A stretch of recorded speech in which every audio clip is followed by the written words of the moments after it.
Bonsoir, que Dieu vous bénisse. Amen.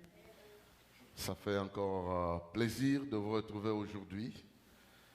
C'est toujours un honneur de partager la parole de Dieu, un privilège de nous tenir et de partager cette parole. Un honneur parce que la parole de Dieu n'est pas la parole des hommes, elle est la parole de Dieu. Un point, un trait. Elle n'est pas la parole des hommes. La parole des hommes peut s'évanouir dans le cours des temps et de l'histoire. Mais la parole de Dieu ne change pas. Elle ne perd pas un iota, un petit rien ne se perd pas. C'est une missionnaire qui ne rate jamais sa mission. Elle est capable de traverser les cieux, de traverser les pays, de traverser les villes et d'arriver au lieu où elle a été envoyée, affecter la personne et communiquer la volonté du Très-Haut dans la vie de celui à qui elle a été envoyée. Alors nous croyons qu'elle ne change pas d'autorité ni de capacité, et quand nous la recevons, elle vient pour transformer notre vie. C'est une grande bénédiction que de connaître la parole de Dieu, mais aussi de la mettre en pratique. Nous avons commencé à parler de ce thème. Je vous remplacerai les années dévorées par les sauterelles. Nous avons résumé que la pensée derrière cette promesse de Dieu, c'est la pensée de la restauration. Dieu est un Dieu de restauration. Et nous avons vu pourquoi la restauration. Depuis le premier jour, nous avons dit que la restauration est dans le plan de Dieu parce que Dieu ne veut pas que le malheur ait le dernier mot dans ta vie. La restauration vient pour enlever ce que le malheur a laissé. Et le malheur vient souvent, mais Dieu qui aime nous voir vivre heureux viendra pour que les temps de malheur ne soient pas les derniers temps de notre vie et qu'il les remplace par des temps de rafraîchissement, de bonheur, de transformation et de guérison. Et aujourd'hui, nous voulons parler des ennemis et de l'assurance de la restauration. Quels sont les ennemis de la restauration et quelles sont les assurances que Dieu nous donne pour la restauration? Comme pour dire que ces ennemis de la restauration ne vaincront jamais ce que Dieu veut réaliser dans notre vie. Mais il faut le connaître. Il faut connaître qui sont là, qui se placent comme barrière entre toi et le programme de restauration que Dieu a prévu pour toi. Et puis, hier, nous avons parlé du pouvoir de la restauration. Nous n'allons pas revenir à ça. Mais aujourd'hui, nous parlons des ennemis et des assurances de la restauration. Et demain, nous parlerons de comment prospérer dans le milieu de la restauration. Donc, comment vous pouvez prospérer dans ce plan de restauration. Mais aujourd'hui, nous voulons parler des ennemis et de l'assurance que Dieu nous donne pour la restauration. Ennemis et assurance de la restauration. Nous lisons, pour commencer, Jean chapitre 10. Jean chapitre 10. Nous lisons à partir du premier verset. Nous allons aller jusqu'au 12e verset pour constituer la base de notre enseignement de ce soir. Jean chapitre 10, versets 1 à 12. Il est écrit ceci. En vérité, je vous l'ai dit, celui qui n'entre pas par la porte dans la bergerie, mais qui y monte par ailleurs, est un voleur, un brigand. Mais celui qui entre par la porte est le berger des brebis. Le portier lui ouvre et les brebis entendent sa voix. Il appelle par leur nom les brebis qui lui appartiennent et les conduit dehors. Lorsqu'il fait sortir toutes ses propres brebis, il marche devant elles et les brebis le suivent parce qu'elles connaissent sa voix. Elles ne suivront point un étranger, mais elles fuiront loin de lui parce qu'elles ne connaissent pas la voix des étrangers. Jésus leur dit cette parole, mais ils ne comprirent pas ce qu'il leur parlait. De quoi il leur parlait. Jésus leur dit encore, en vérité, je vous l'ai dit, je suis la porte des brebis. Tous ceux qui sont venus avant moi sont des voleurs et des brigands, mais les brebis ne les ont point écoutés. Je suis la porte, si quelqu'un entre par moi, il sera sauvé, il entrera, il sortira, il trouvera des pâturages. Le voleur ne vient que pour voler, égorger et détruire. Moi, je suis venu afin que les brebis aient la vie et qu'elles l'aient en abondance. Je suis le bon berger. Le bon berger donne sa vie pour ses brebis. Mais les mercenaires, qui n'est pas le berger, et à qui n'appartiennent pas les brebis, voit venir le loup, abandonne les brebis et prend la fuite, et le loup les ravit et les disperse. Toi, tu dis très bien Amen. Bon, est-ce que ton Amen peut être un peu un Amen chaud pour ce soir ici? Que Dieu te bénisse. Voilà, Jésus était en train de parler, mais comme souvent, les gens de son époque ne savaient pas bien le comprendre. Parce que Jésus parlait en parabole, il avait un langage des images et des comparaisons. C'est-à-dire qu'il veut parler d'une chose, mais il prend les images de la vie courante. Ici, l'image très forte qu'il est en train de prendre, c'est l'image d'un berger et des brebis. Et il prend cette image-là pour montrer au monde que le sort de la brebis dépend à 100% du berger. C'est le berger qui a arrangé toutes les conditions pour que la brebis soit heureuse. Mais dans les systèmes de gestion du sort de la brebis, il y a des mercenaires qui existent, qui peuvent venir s'introduire d'une manière ou d'une autre pour détruire ou disperser les brebis. Mais le berger, le vrai, est capable de donner sa vie pour les brebis, est capable de passer du temps à gérer les intérêts de ces brebis. Bon, pour la petite histoire, il faut savoir que les bergers en Israël avaient une grande responsabilité. Je donne cette explication pour nous aider à comprendre un peu la suite de ce que je vais donner. Parce que les images qui sont dans la Bible, aujourd'hui, on va plus voir les images, les langages imagés de la Bible pour nous aider à comprendre la profondeur de la restauration. Jésus prend l'image des bergers. En fait, la meilleure façon qu'il faisait, c'est que s'ils sont dans un contrée, dans une région, il y a au moins 10 bergers. Ce qu'ils vont faire, c'est qu'ils vont engager 1 ou 2 sentinelles. Ils ne vont pas avoir chaque berger avec ses propres sentinelles, non. Ils vont avoir 1 ou 2 sentinelles. Ils vont créer un grand enclos. Et les 10 bergers, chacun avec ses brebis, ils vont mettre toutes les brebis dans le même enclos. Ils engagent une sentinelle et ils vont dormir. La sentinelle reste veillée. Et le matin, chaque berger vient. Il connaît ses brebis, il entre, il les appelle. Parce qu'ils ont l'habitude de donner les noms aux brebis. Tel. Les brebis entendent la voix, elles sortent, et puis le berger se met devant. Le deuxième vient, il appelle aussi ses brebis, ils sortent, ils partent. C'était ça l'image. Et Jésus est en train de dire qu'il est venu dans le monde.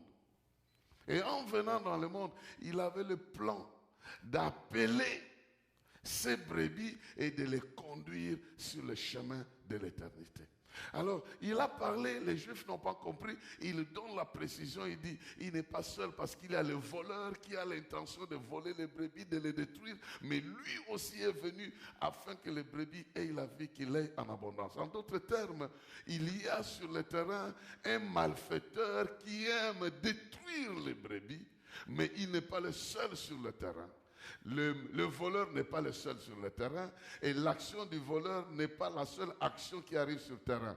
Il vole, il détruit, mais il y en a un qui est le réparateur, le restaurateur. Il arrive là où il y a la mort, il donne la vie. Là où il y a le malheur, il donne le bonheur. Là où il y a la dispersion, il rassemble. Là où il y a des problèmes, il apporte des solutions. Donc dans le plan de la restauration de Dieu, pour les hommes, Dieu parle déjà qu'il y a des adversaires, mais il y a aussi des assurances. C'est de ça que nous allons essayer de parler aujourd'hui. Rapidement, la Bible nous présente 2 types d'ennemis de la restauration. Deux types. Deux types d'ennemis. Les premiers ennemis sont des ennemis extérieurs. Le deuxième, c'est des ennemis intérieurs, malheureusement. Malheureusement. Je vous ai dit hier que la famille, c'est le lieu où Dieu a voulu que la vie vienne au monde. Mais vous allez trouver les ennemis du dehors de la famille, mais aussi les ennemis à l'intérieur même de cette famille-là. Donc il y en a de ceux qui sont de l'intérieur et il y en a de ceux qui sont de l'extérieur. Et l'ennemi de l'extérieur, il est présenté comme le diable lui-même, comme Satan, avec le plan de détruire, d'anéantir ou de nuire à ce que Dieu veut faire. Partout où Dieu a un plan, il y a un qui combat ce plan-là à un très très haut niveau. C'est le diable. À un très haut niveau, il combat le plan de Dieu. Il aime bloquer le plan de Dieu à un très haut niveau. Surtout, si c'est un plan de salut, de la délivrance, de la libération, il va le combattre à un très haut niveau pour que ce que Dieu a prévu ne puisse pas s'accomplir. Malheureusement, il échoue toujours. Il échoue toujours et il échouera toujours. Il y a une des images, une des grandes images qui montre comment le diable combat le plan de Dieu avec toute l'énergie. Une des images qui m'est venue à l'esprit, c'est celle de Apocalypse, chapitre 12. J'aimerais que nous prenions cette image-là pour voir comment la Bible nous présente les enjeux de ce combat-là. Comment l'ennemi de ta vie se prépare pour bloquer le plan de Dieu dans ta vie et comment Dieu qui est grand, qui est puissant, se joue aussi de cet ennemi-là pour que ses plans s'accomplissent toujours. Mais c'est très important de comprendre comment la Bible elle-même nous présente les enjeux de ce combat-là. Quand vous le comprenez, vous allez facilement discerner les plans de l'ennemi contre votre vie et prendre des décisions qui s'imposent. Dans Apocalypse chapitre 12, versets 1 à 6, il y a cette scène-là qui est présentée, qui peut nous aider aujourd'hui. Je pensais à cela. Il est écrit ceci. Apocalypse chapitre 12, versets 1 à 6. Je suis en train de parler des ennemis et de l'assurance de la restauration. Je parle d'abord des ennemis et dans les ennemis, je parle des ennemis extérieurs. Je vais revenir aux ennemis intérieurs avant d'aller aborder les assurances que Dieu nous donne. Il est écrit ceci. Un grand signe parut dans le ciel. Une femme enveloppée de soleil, la lune sous ses pieds et une couronne de 12 étoiles sur sa tête. Elle était enceinte et elle criait étant en travail et dans les douleurs de l'enfantement. Un autre signe parut encore dans le ciel. Et voici, c'était un grand dragon rouge feu, ayant 7 têtes et 10 cornes, et sur ces têtes, 7 diadèmes. Sa queue entraînait le tiers des étoiles du ciel et les jetait par terre. Le dragon s'éteint devant la femme qui allait enfanter afin de dévorer son enfant lorsqu'il l'aurait enfanté. Quelqu'un peut dire Amen. Voici la scène.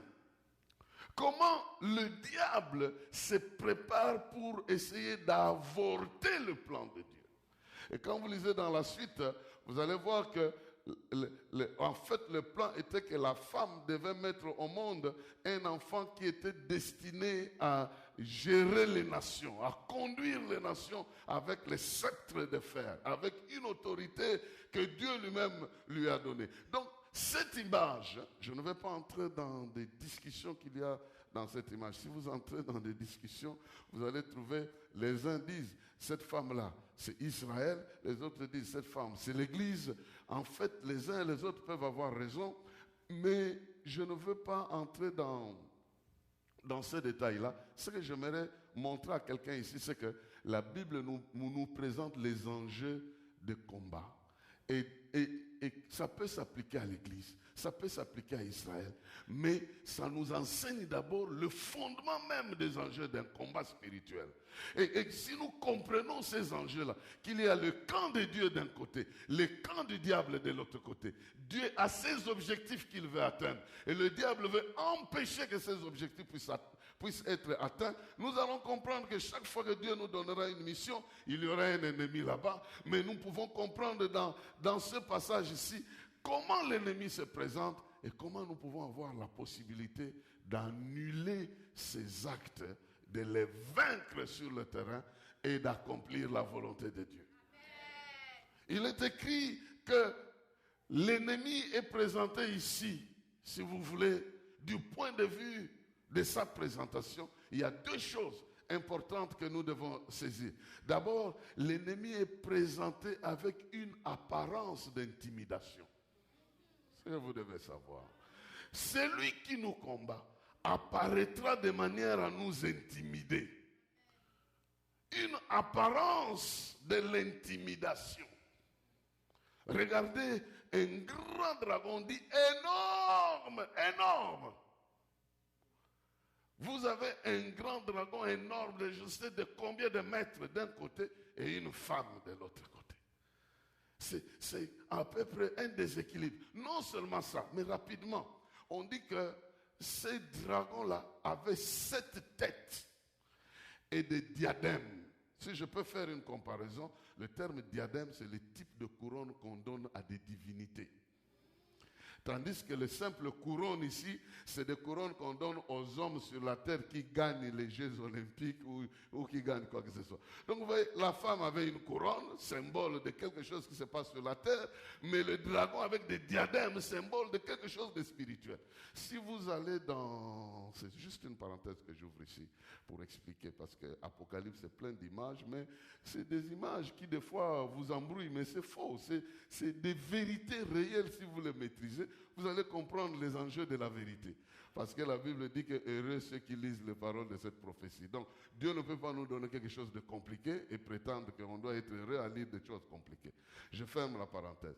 Quand vous lisez le chapitre 19, Apocalypse 19, verset 12, on vous décrit Christ lui-même comme étant celui qui doit diriger les nations. Quand on l'a vu, il avait... une tête avec plusieurs diadèmes, plusieurs. Le serpent ici a 7 diadèmes. Il essaie d'imiter les chiffres de Dieu. Mais Christ lui-même avec plusieurs diadèmes, plusieurs. On ne compte pas le nombre, il y en a plusieurs. Alors, le serpent apparemment apparaît avec plusieurs diadèmes, symbole d'une grande autorité. Et puis, il a 7 cornes qui symbolise, 10 cornes plutôt, qui symbolise qu'il a l'autorité sur le gouvernement des hommes. Donc il dirige, il influence le gouvernement des hommes. Non seulement cela, mais il crache le feu. C'est un animal qui crache le feu, il crache le feu. Et le feu d'un dragon peut aller jusqu'à 24 mètres. Quand il crache, il te poursuit, il crache jusqu'à 24 mètres. Et on dit même qu'il crache de l'eau qui peut te glacer à une distance de 28 mètres. Il peut cracher ça. Ça, c'est l'ennemi qu'on présente de cette manière-là. On les présente avec toutes ses capacités. Et quand vous regardez souvent dans la Bible, l'ennemi est souvent présenté avec une apparence qui intimide. Vous voyez Goliath devant David. C'est la même chose. Mais la fin de l'histoire, c'est que celui qui est intimide sera vaincu. Ça, c'est la fin de l'histoire. Quelle que soit sa nature et son intimidation, dans sa grandeur-là, il va être vaincu. Et ce ne sera pas autrement. J'aimerais dire à quelqu'un que l'ennemi de ta vie, quelle que soit sa taille, il est déjà dans un schéma de la victoire que Dieu t'a déjà donné. Il travaille dans un schéma que Dieu a préparé dans lequel il doit échouer. L'ennemi apparaîtra dans le plan que Dieu a préparé. L'ennemi combattra le plan que Dieu a préparé, mais il échouera toujours. Il viendra avec son arsenal pour se battre. C'est ce que la Bible nous apprend, que l'ennemi va combattre. Il combat quoi? Il combat que le plan de Dieu ne puisse jamais s'accomplir. Donc, bien-aimé dans le Seigneur, si Dieu t'appelle à réaliser quelque chose et que l'ennemi ne te combat pas, je me demande si tu es dans la bonne direction.